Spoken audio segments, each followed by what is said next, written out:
Maaaring sa pangarap lamang magkaroon ng mga kamanghamanghang kapangyarihan katulad ng mga nakikita natin sa mga pelikula. Ang pagkakaroon ng superpowers ay isang kathang-isip lamang. Subalit sa ating tatalakayin ngayon, ating malalaman ang 10 bata na may kakaibang kakayahan.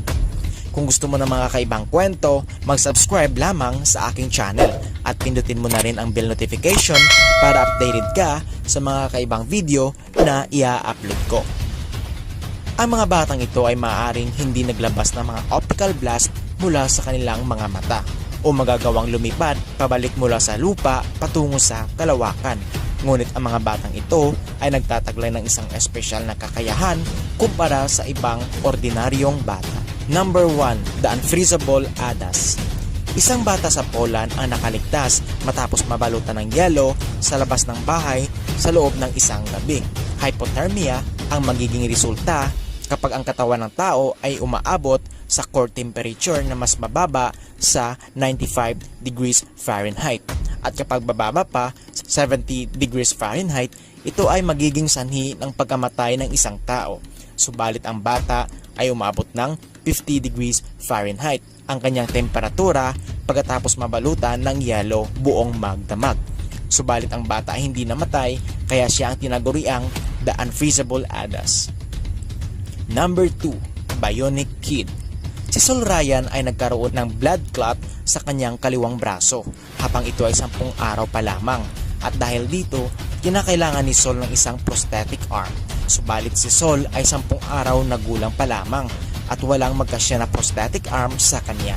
Kaya naman, ang kanyang butihing ama ay gumawa ng isang 3D printed bionic arm para sa kanilang anak. Number 3. Super High IQ. 2 taon pa lamang si Jacob Barnett nang madiagnose sa sakit na autism at sinasabi ng mga doktor na hindi ito marunong kahit pa ultimo pagtali ng kanyang sapatos. Gayunpaman, pinatunayan ni Jacob na nagkamali ang mga eksperto dahil ang bata ay umabot ng 170 IQ. Sa edad na 10, si Jacob ay kasalukuyang nag-aaral sa kolehiyo at sa edad na 13, siya ay naipublish bilang isang physicist. Number 4. Wolf Boy. Si Ramo ay isang batang lalaki sa India na sinasabing isang real-life Mowgli.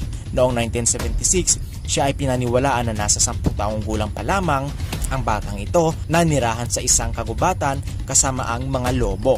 At sinasabi din ang batang ito ay lumalakad kapareha ng mga lobo at kumakain din ng mga hilaw na karne. Gayunpaman, dahil sa pangangalaga ng isang missionary charity, ang batang ito ay natuto rin magsalita at maligo. Subalit hindi pa rin mawala sa kanya ang pagiging isang lobo. Number 5. The Echolocator. Maaaring ito lamang ang daredevil sa totoong buhay.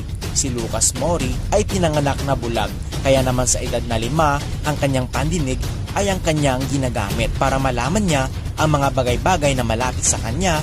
Ginagamit niya ang kanyang dila para gumawa ng isang click sound. Ito ay proseso na tinatawag na echolocation na kadalasan naman ginagamit ng mga dolphin at panike. Number 6. Aurelian, the Autobiographer. Napakagandang isipin kapag ating nababalikan o naaalala ang mga magagandang nangyayari sa ating buhay. Subalit sa paglipas ng panahon, tayo ay nakakalimot sa mga bagay-bagay na nangyari noong una. Sa edad na 11, si Aurelian Hyman ay ang batang naaalala lahat ng detalye sa kanyang nakaraan. Number 7. The Musical Genius. Ang Czech pianist na si Lucas Vondrasek ay ang kaisa-isahang bata na nagkaroon ng public concert sa edad na 4. Hanggang ngayon, si Lucas Vondrasek ay kasalukuyan pa ding isa sa pinakamagaling na pianist sa buong mundo. Number 8. The Math Genius. Si Ruth Lawrence ay ang pinakabatang nakapag-aral sa Oxford University. Sa edad na 10 ay natapos niya ang degree sa loob lamang ng 2 taon at naitalang siya ang may pinakamataas na grado kumpara sa kanyang mga kamag-aral. At dahil dito, si Ruth ay tinaguriang the child prodigies. At sa kasalukuyan, si Ruth ay mathematics professor na sa Einstein Institute of Mathematics. Number 9. Mensa's youngest member.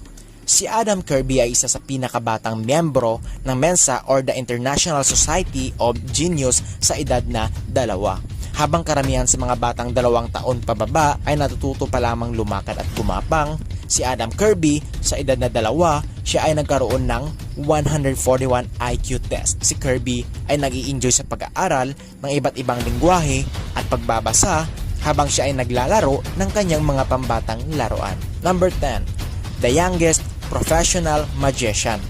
Si Daniel Rhodes ay nagtanghal bilang professional magician sa edad na 9. Siya ang pinakabatang professional magician sa buong mundo.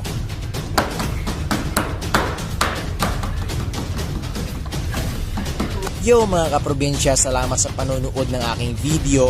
Kung gusto mo ng mga kakaibang video, i-click mo lamang sa baging ito para magkaroon ka ng mga bagong kaalaman na aking ibabahagi pa sa inyo. At kung nagustuhan mo ang video na to, huwag kalimutang mag-like, mag-iwan ng comment, mag-subscribe na din para updated ka sa mga videos na i-upload ko. Maraming salamat mga kaprobinsya, hanggang sa muli. Salamat po sa ating tagapanood and sa ating supporters ng channel na ito. Thank you so much po sa inyong lahat. So kung nagustuhan itong video na ito, baka pwede nyo po ako bigyan ng isang like dyan. And share nyo din sa family and friends nyo. And my YouTube channel and click notification bell para updated po kayo sa next pa nating video. Na po ay yung mga shoutout sa last pa nating video. So ay mga kaibigan, no, shoutout nyo po pala sa ating mga supporter dyan sa channel na ito.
So ayun lang, kita-kita po tayo sa next pa nating video.